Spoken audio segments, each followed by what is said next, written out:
Hello everyone and welcome back to another Dino Guide. Today we're going to be talking about the Necromancer boss in Planet Centauri. This boss has 1500 hit points and quite the arsenal of abilities, so let's jump right into it. So, the Necromancer can be found by finding a dungeon. The dungeon should be located anywhere below the biome that you spawn in. I'm just going to call it the plain biome. So if you just dig down anywhere straight from that, you'll find the dungeon. It's a purple giant dungeon in which you can't break blocks or anything. You'll know it right when you see it. But so you just work your way through, fighting through all these traps, avoiding all the skeletons and everything. I would try and be quick as the skeletons are constantly spawning throughout the place and can make you take a lot of damage. Like in my speed run there, I took about 300 to 400 damage minimum on my runs through. Now, let's discuss his attacks. The fireball attack, in which he fires successive fireballs just as shown on screen. Those each do 80 damage apiece, so you're going to want to avoid those as best as possible. They're pretty easy to dodge as long as you keep moving the whole time. The next attack you'll likely encounter is what I call the fire burst attack. He spits out fireball spheres in a circle, and each of those are going to do 160 damage. They're pretty easy to dodge, especially if you keep your distance, so this is one of your best times to attack him in the fight. His third and most devastating attack is what I call the Shadow Ball. This purple orb comes out and deals 320 damage, coming out right about now on screen, and it destroys blocks in its path, limiting your ability to hide during this fight. His fourth and final attack in this fight, or kind of an attack, he spawns out these orbs that fly around the battlefield. They send out constant fireballs at you, and these only do 10 damage each, so you don't have to worry about them too much. You can see them on there just firing away at me. One quick thing to note about these orbs is that they can only be taken out with a sword, which makes them very difficult to take out in the middle of the fight. Okay, now let's talk some strategy. So for this fight, I would definitely recommend gold armor. But I'm sure you could do it with silver armor if you have a lot of health from food.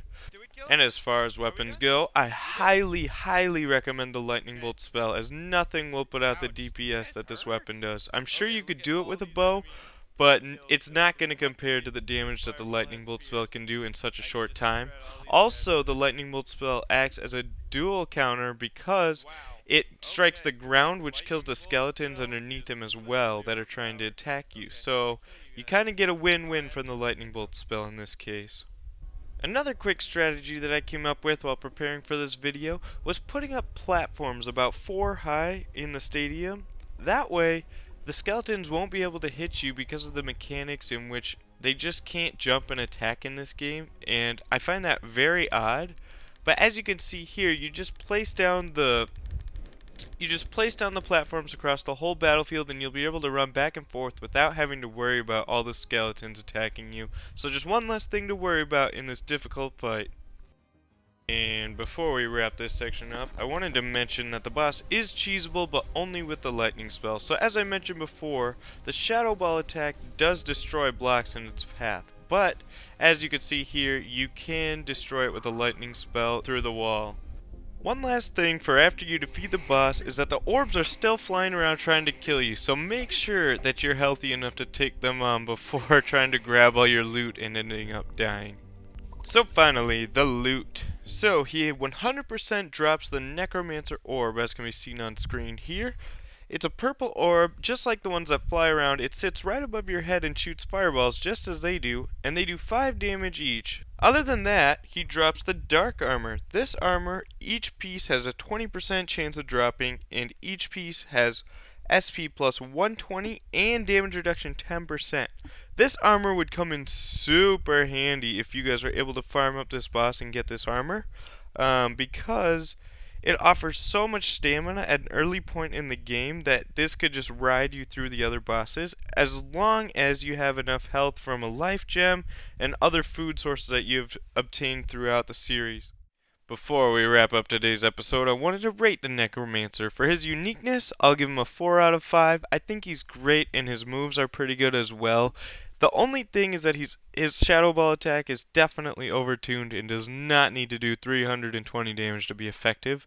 Um, Finally, his difficulty is a 4 out of 5 because of his high damage in those attacks. And if you're not using my platform trick, those skeletons add up, and you will get crushed multiple times in this boss fight until you have some experience with his moves and everything else. But that'll wrap up today's episode, guys. If I was able to help you defeat this boss, be sure to leave a like and subscribe for more content like this in the future. I'm going to be doing the rest of the bosses soon, so be on the lookout for those. And as always, this is DinoDisguised, going disguised.